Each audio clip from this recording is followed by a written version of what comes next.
তবে কিছু বিষয় খেয়াল রাখতে হবে। যারা বিড়াল পোষে বাসায়, বিড়ালের জন্য কোনো অবহেলা না হয়, কোনো অযত্ন না হয়।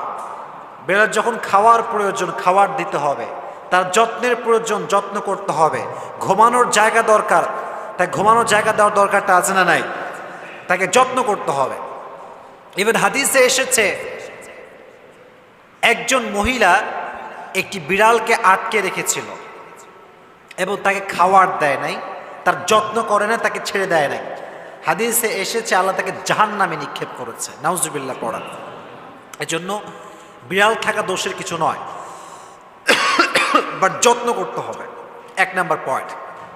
2 নাম্বার পয়েন্ট, নবীজি বলেছেন হাদিসে, যে ব্যক্তি প্রাণীর উপরে দয়াবান হয়, যত্নশীল হয়, রহম করে, আল্লাহ তার উপরে রহমশীল হয়ে যায়। সুবহানাল্লাহ পড়েন।